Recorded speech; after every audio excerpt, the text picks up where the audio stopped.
Hello student, welcome to ma'am की class. आज की वीडियो में मैं आपको वो ट्रिक बताने वाली हूँ, वो आइडियाज़ बताने वाली हूँ जिसको मान करके, जिसको फॉलो करके आप अपने बोर्ड के एग्ज़ाम में ऐसे मार्क्स ले आएंगे और एग्ज़ामिनर जब आपकी कॉपी देखेगा तो वो कहीं से मार्क्स काट ही नहीं पाएगा। मतलब लिटरली ये ट्रिक ही है। आपने तैयारी कर ली है बोर्ड एग्ज़ाम की, आपके स्कूल में ऑलमोस्ट आपके जो कोर्सेज़ है वो पूरे हो गए होंगे और रिवीजन का भी टाइम आ गया, लेकिन ये मान के चलिए गिनती के महीने और गिनती के दिन यानी 60 डेज़ बाकी हैं आपके बोर्ड एग्ज़ाम में। जी हाँ, सही सुन रहे हैं आप। फरवरी में कभी भी डेट आ जाएगी, आपकी डेट लिस्ट आने वाली है और फरवरी में कभी भी आपका एग्ज़ाम स्टार्ट हो जाएगा। तो भाई बोर्ड एग्ज़ाम में तैयारी तो पूरी रहती है, लेकिन फिर भी हमारे नंबर ना पूरे नहीं आते। तो क्यों नहीं आते, या फिर क्या ऐसा ट्रिक है जिसको फॉलो करके हम लोग अपने मार्क्स बढ़ा सकते हैं, ये सारी बातें मैं आज की वीडियो में आपको बताऊंगी और बना करके लिख के दिखाऊंगी कि किस तरह से हमें बोर्ड एग्ज़ाम में अपनी कॉपी को लिखना चाहिए। अब मान के चलिए ये आजमाया हुआ ट्रिक है, ये आजमाई हुई चीज़ें हैं जिससे कि वास्तव में नंबर बढ़ते हैं। और मैं खुद बोर्ड की कॉपियाँ चेक करती हूँ और मैं जानती हूँ कि किस तरह की कॉपियाँ लिखी गई होती हैं जिसमें हमारे हाथ से अपने आप नंबर निकलते हैं, यानी कि फुल मार्क्स तक तो बच्चे पहुंच ही जाते हैं। तो चलिए देखते हैं कि वो ट्रिक क्या है। ट्रिक नंबर 1, आप जब भी अपने किसी क्वेश्चन को आपने पिक किया कि अब इसका आंसर देना है, उस क्वेश्चन में मान लीजिए कि प्रकार आया है, तो आप यूज़ करें ट्री डायग्राम का। ट्री डायग्राम क्या होता है? पेड़ पे कोई डायग्राम लगा होता है?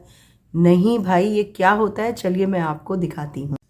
यहाँ देखिए मैं बनाने जा रही हूँ आय का चक्री प्रवाह, और ये ट्री डायग्राम में बनाऊंगी। जैसे देखो, घरेलू क्षेत्र, सरकारी क्षेत्र और व्यापारिक क्षेत्र लिख लिया, ठीक है। तो घरेलू क्षेत्र सरकारी क्षेत्र को प्रत्यक्ष कर देता है, ठीक। उसके बाद फिर ये जो व्यापारिक क्षेत्र है वो सरकारी क्षेत्र को क्या देता है? अप्रत्यक्ष कर। तो यहाँ हम अप्रत्यक्ष कर लिखेंगे। ट्री डायग्राम का मतलब ये होता है जैसे ट्री में कई ब्रांचेस निकले होते हैं, वैसे ही आपको कई सारे ब्रांचेस इसमें निकाल के एक दूसरे से कोरिलेट करना होता है, ठीक है। फिर उसके बाद व्यापारिक क्षेत्र जो है, ये घरेलू क्षेत्र जो होता है व्यापारिक क्षेत्र को अपनी बचतें देता है। तो यहाँ हम लिखेंगे बचतें। ये बचत कौन सी होगी? घरेलू बचत। तो यहाँ हम लिख सकते हैं घरेलू बचतें। ये घरेलू बचतें व्यापारिक क्षेत्र को दिया। उसके बाद यहाँ पर जो है उपभोग व्यय भी करता है। ये जो है एक और ब्रांच निकलेगी जो कि व्यापारिक क्षेत्र के लिए जाएगी। ये व्यय भी हम लोग करते हैं। यहाँ पे हम लिख सकते हैं उपभोग, क्योंकि घरेलू क्षेत्र ही मार्केट में जा कर के खर्चा करता है और व्यापारिक क्षेत्र की चीज़ों को खरीदता है। तो उपभोग व्यय भी किया, ओके। उसके बाद यहाँ है उत्पादन के साधन भी ये देता है। तो यहाँ पर हम इसे इस तरीके से यहाँ एक लाइन खींच के यहाँ बना सकते हैं कि उत्पादन के साधन जो है, मेरे इकोनॉमिक्स के स्टूडेंट जानते होंगे कि उत्पादन के साधन भी घरेलू क्षेत्र जो है व्यापारिक क्षेत्र को देता है। हम ही लोग जाके वहाँ पे काम करते हैं फैक्ट्रियों में। तो एक फ्लो चार्ट, एक जो ट्री है, एक ब्रांच है, वो यहाँ निकल के आ गई और ये अप्रत्यक्ष कर इनको दिया। और सरकारी जो है, सरकार व्यय करती है किस पर? व्यापारिक क्षेत्र पे। तो यहाँ पे जोड़ करके हम इसमें ही जोड़ सकते हैं, यानी कि ये क्या है? सरकारी व्यय है।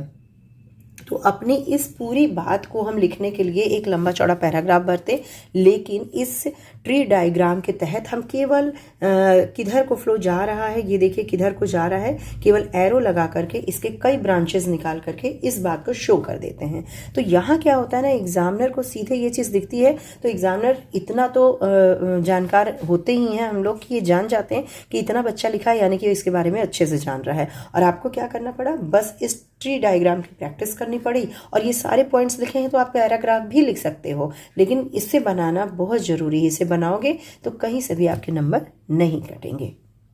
इन ट्री डायग्राम से आप बहुत ही फ़ायदा पाने वाले हैं। आप यकीन मानिए, जो भी चीज़ें आप ऐसे सिंपल वे में लिखते हैं और जो इस ट्री डायग्राम के तहत लिखेंगे, ये अलग ही जाता है। अब नंबर 2, ट्रिक नंबर 2 क्या है? Flow chart. आप फ्लो चार्ट का यूज़ कर सकते हैं। अब आप कहेंगे फ्लो चार्ट क्या है मैडम? तो फ्लो चार्ट हालांकि आप में से कई लोग जानते होंगे, लेकिन इसका यूज़ करना सीखिए। हर चीज़ में फ्लो चार्ट या ट्री डायग्राम आप बना सकते हैं। कैसे? चलिए देखते हैं। अब बात मैं करती हूँ फ्लो चार्ट की। तो मान लीजिए सरकारी बजट जो है वो आपको शो करना है, तो सरकारी बजट आपने यहाँ पर लिख लिया। ओके, आप इसे लिखोगे कि सरकारी बजट दो प्रकार, राजस्व बजट और पूंजीगत बजट में बांटा जा सकता है। तो हम यहाँ पे इस बात को लिख करके नहीं बल्कि फ्लो चार्ट में दिखाएंगे। यहाँ हमने क्या लिख लिया, राजस्व बजट, और यहाँ लिख लेंगे पूंजीगत बजट। ठीक है, उसके बाद फिर राजस्व बजट जो है राजस्व प्राप्तियां और राजस्व व्यय इनमें बटा होता है। तो यहाँ हमने लिख लिया राजस्व व्यय और यहाँ राजस्व प्राप्तियां। यहाँ क्या होता है देखो, ट्री डायग्राम और इसमें क्या अंतर, ट्री डायग्राम जो है फिर वापस का एक दूसरे से कोरिलेट होता है, लेकिन ये फ्लो चार्ट है। फ्लो का मतलब एक तरफ से बहता जा रहा है, यहाँ से शुरू हुआ, ये दो भागों में हुआ। ठीक है, दो भागों में जब हो गया, यहाँ पर राजस्व प्राप्तियां भी दो भागों में बट जाती हैं। एक होता है कर राजस्व और एक होता है गैर कर राजस्व। ओके, फिर राजस्व व्यय जो है वो दो में भागों में बट जाता है, इसको भी दो भागों में हम लिख सकते हैं। एक है योजनागत और एक है गैर योजनागत। और यहाँ पर भी दो भाग होते हैं, पूंजीगत प्राप्तियां और यहाँ है पूंजीगत व्यय।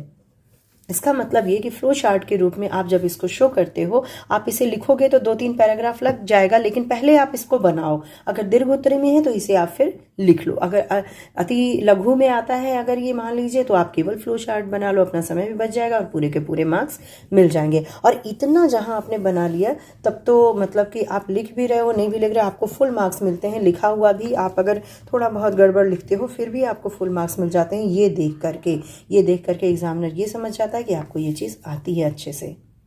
अब बात आती है ट्रिक नंबर 3 की। ट्रिक नंबर 3 में स्पेशली साइंस के स्टूडेंट या फिर कुछ ऐसे स्टूडेंट जो कि साइंस की जैसे होम साइंस के स्टूडेंट हैं, तो उन लोगों को ऐसे क्वेश्चन पिक करने चाहिए। अगर और करके दिया है, मतलब कि ऑप्शन दिया हुआ है या करके दिया है, तो आपको ऐसे क्वेश्चन ही लेने चाहिए, उनका आंसर देना चाहिए जिसमें डायग्राम बनाना हो। यानी कि डायग्राम आपको लिखने की अपेक्षा ज़्यादा मार्क्स दिलाते हैं। तो आप खोजिए, और अगर नहीं भी दिया है कि आप चित्र बनाइए, लेकिन आप उस उत्तर के तहत चित्र बना सकते हैं, तो आप बनाइए। यानी कि डायग्राम का यूज़ आपको करना है। डायग्राम का यूज़ करने से ये होता है कि आप डायग्राम तो केवल बनाओगे नहीं, उसके बाद उसका लेबल करोगे। लेबल का मतलब कि इसके पार्ट, मान लीजिए कि आपको पुष्प का चित्र बनाना है, या आपने देखा कि पुष्प का वर्णन करना है, पुंकेसर वगैरह जो भी होते हैं उसके, तो उन सबको आप लेबल कीजिए। या फिर पार्ट्स ऑफ प्लांट है, या कुछ भी ऐसे जो भी आपको लिखना है उसका आप डायग्राम खोजिए। कि और पहली बात तो ये आपको ये मान के चलना है कि क्वेश्चन पेपर में सारे क्वेश्चन के आंसर आपको आते हैं, और उन्हीं को उसमें से पिक कीजिए अगर ऑप्शन दिया है जिनमें डायग्राम बनाना हो।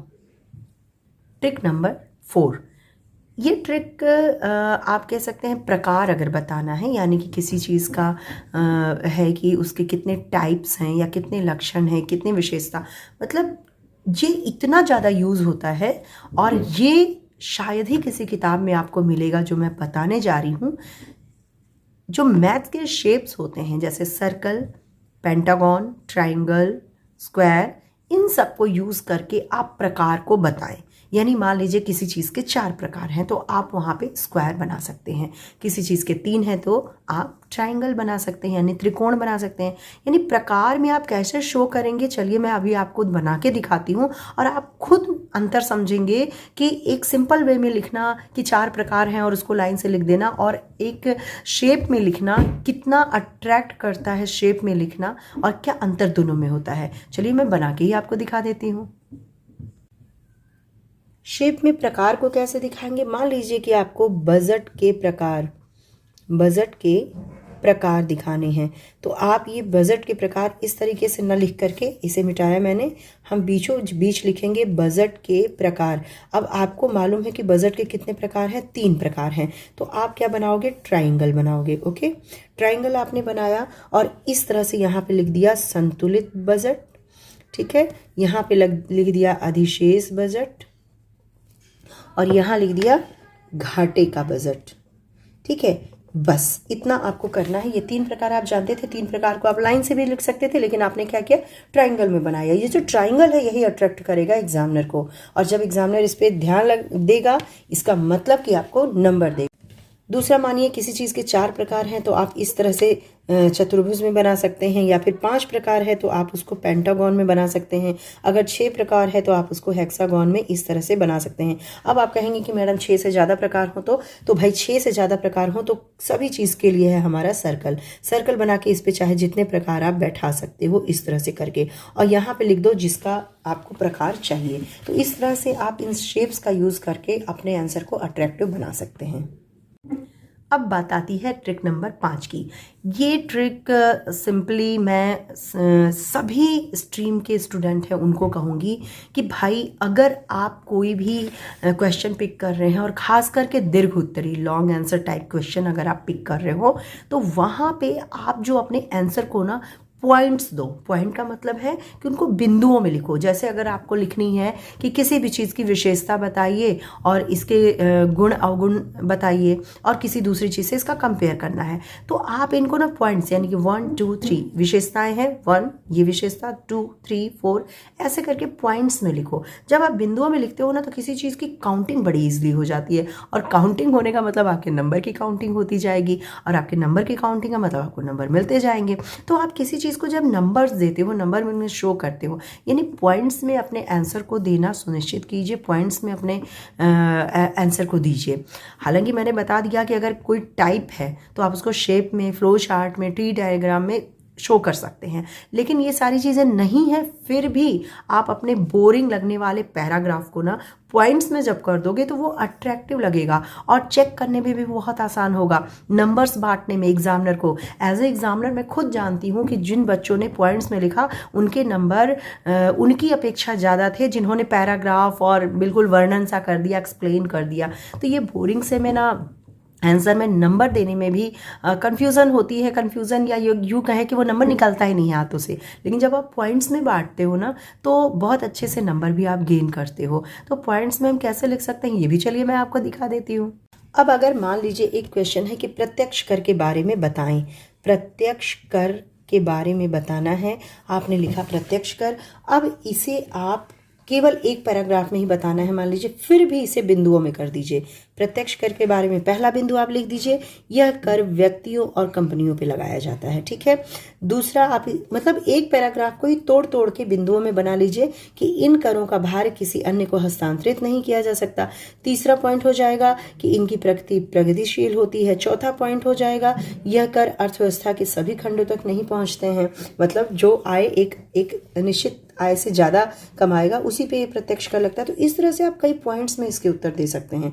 मान लीजिए कि आपको अगर लिखना है अप्रत्यक्ष कर तो इसी तरह कर सकते हैं आप। अगर आपको लिखना है राजस्व व्यय क्या होता है तो राजस्व व्यय को बताते हुए, राजस्व व्यय केंद्र सरकार का भौतिक या वित्तीय परिसंपत्तियों के सृजन के अतिरिक्त अन्य उद्देश्यों के लिए किया जाता है। तो अब यहाँ आप लिख सकते हैं कि राजस्व व्यय सरकार का भौतिक और वित्तीय परिसंपत्तियों के सृजन में नहीं किया जा सकता, ठीक, फिर या अन्य उद्देश्यों के लिए किया जाता है। यहीं पे 2 पॉइंट निकल गए। तो आप कोई भी पैराग्राफ लीजिए और उसमें पॉइंट्स निकालने की कोशिश कीजिए, उन बिंदुओं में आप आंसर दीजिए और उन्हीं क्वेश्चंस को आप लीजिए अगर ऑप्शन में दिया है जिसमें पॉइंट्स में कम से कम पॉइंट्स में आपके उत्तर लिखा जा सके। तो ये जो 5 चीज़ें हैं इनमें से कोई ना कोई आप पुट कर सकते हो, वही क्वेश्चन आप पिक कीजिए। और मेरा ये 100% दावा है कि कोई क्वेश्चन ऐसा नहीं होगा जिसमें ये 5 में से कोई भी ट्रिक आप आजमा नहीं सकते।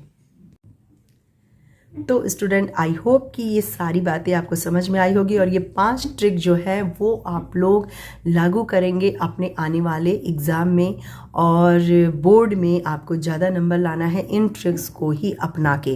तो बोर्ड तो अभी फिर भी काफ़ी दिन है, लेकिन इसकी प्रैक्टिस आप अभी से पूरी करेंगे और इसको प्रैक्टिस में ले आइए, इसको ना अपनी हैबिट में डाल लीजिए इन 5 ट्रिक्स को। जब आप हैबिट में डालोगे तो ऑटोमेटिकली आप जब आंसर देने लगोगे ना, इन 5 में से कोई ना कोई ट्रिक आप आजमा लोगे अपने एक क्वेश्चन के लिए। तो चलिए, मुझे लग रहा है कि अब आपको समझ में आ गया है कैसे करना। फिर भी अगर कोई क्वेरीज हो तो कमेंट बॉक्स जिंदाबाद, और अगर अच्छा लगे वीडियो तो फिर और नए हैं तो सब्सक्राइब करके बेल आइकन ऑल पे प्रेस कर दीजिएगा। चलिए मिलते हैं अगली वीडियो में कुछ नई बातों के साथ। Bye bye and take care.